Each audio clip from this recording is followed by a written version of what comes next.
Olá, bom dia, boa tarde, boa noite a todos. Acostumem-se com fundo preto, a gente vai fazer o fundo de acordo com a necessidade. Então, estamos aqui mais uma vez para falar sobre um fato histórico que se chama a abolição. Então, nosso canal é educacional e dedicado a debater temas polêmicos. Portanto, este é um tema polêmico.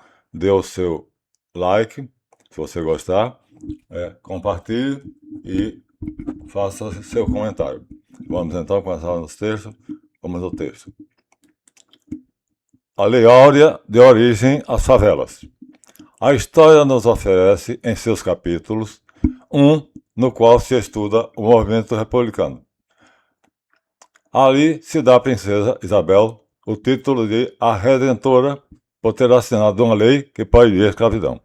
Essa lei foi publicada com o nome de Lei Áurea, que significa feita de ouro, e é deste modo que as nossas escolas modelam as mentes dos alunos. A princesa Isabel, a Lei Áurea, são coisas conhecidas por toda pessoa escolarizada. Nós sabemos que, na verdade, há uma história inteira por trás. Vamos ver. De qualquer maneira, é fácil conhecer o texto da lei e a foto da sua autora, está tudo disponível. É a lei número 3.335, de 3 de maio de 1988.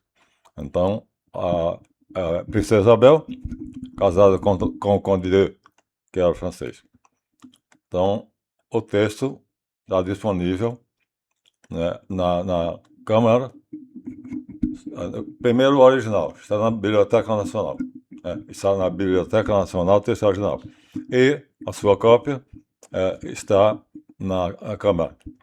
Agência Câmara de Notícias. Se você digitar Agência Câmara de Notícias, Lei Áurea, você vai ter o texto. Há escritores, portanto, independentes que relatam os detalhes ocultados pelo ensino. Eles nos dizem que os fatos posteriores desmentem essa versão do que foi uma revolução social feita por um membro da família real. Os senhores de engenho, comerciantes e responsáveis pelos transportes em geral não tinham como pagar salários aos trabalhadores libertados e os expulsaram de suas terras. Então, os ex-escravos foram expulsos das terras do senhor de engenho. Os morros eram lugares sem dono. O seu possuidor era o poder público que não tinha nenhum interesse naquela área. Uma terra sem povo para um povo sem dono, sem terra. Melhor, uma terra sem povo para um povo sem terra. Era isso o morro na época. Hoje é uma frase de efeito, um jargão. Vocês sabem, aplicável a uma terrinha onde estava uma guerra terrível. Bem, seria a síntese desse caos social, como é agora, no conflito Israel-Irã.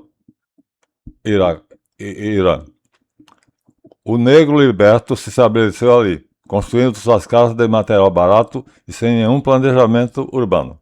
Logo surgiu a expressão favelas para tais bairros no Rio de Janeiro, mas até aí não se percebe quão inconsequente foi a princesa Gente. Ela aproveitou a ausência do pai, que estava na Europa, para causar essa comoção social. O pai, Dom Pedro II, é também fácil de encontrar, mas o que não se sabe, que de alguma forma, o dedo da elite, a elite nossa, a burguesia, estava aqui. Então, tanto a abolição quanto a república foram feitas pela burguesia, que também fez a Revolução Francesa, mas isso é outra história. Então, quem quiser vai conseguir encontrar tanto a imagem do Pedro II, quanto nos arquivos confidenciais da Biblioteca Nacional, os textos que não são publicados pelo livro de história. Mas é a verdade. A burguesia está por trás de todas as revoluções. Logo surgiram negros insatisfeitos e dispostos a tomarem à força os bens dos mais favorecidos. Surgiu então a expressão negão, para designar tais indivíduos. A partir daí, Os bairros simples passaram a ter ligação com a violência. A favela, favelado e negão se tornaram palavras pejorativas. A polícia pouco ou nada podia fazer, pois esses atos violentos eram praticados em lugares imprevisíveis. A força repressiva era pequena, e agora essa lei dificultava a punição do negro liberto. Como em nossos dias, o chamado menor, né, faz qualquer coisa, qualquer ato de violência, mas a lei de proteção menor impede, né, que a repressão haja. Mais ou menos a mesma coisa. Então, sempre na história há uma lei que acoberta alguma coisa, alguma ação que a polícia depois termina sofrendo as consequências. Então, aqui temos um fato social que acontece hoje.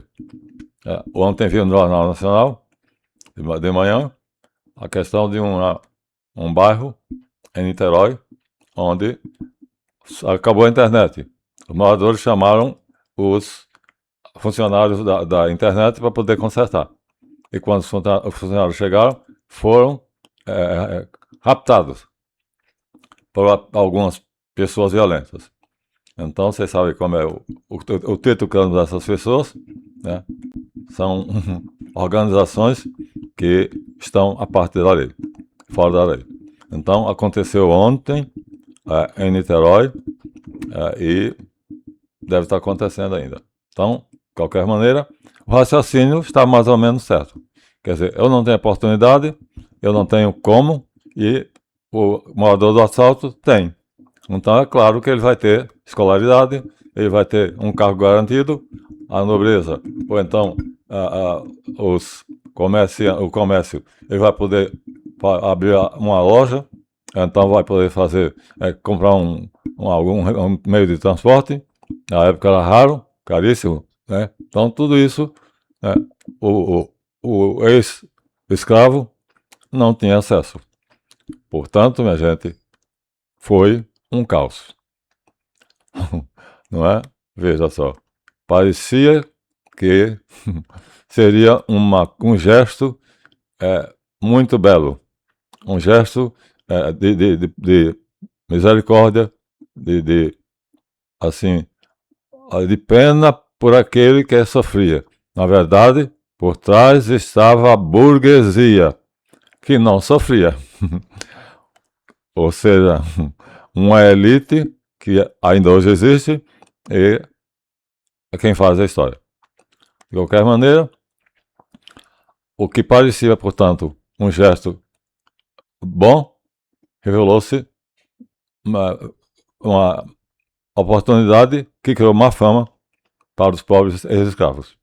Então, aí aparece, nesse panorama, um delegado de polícia chamado Major Vidigal.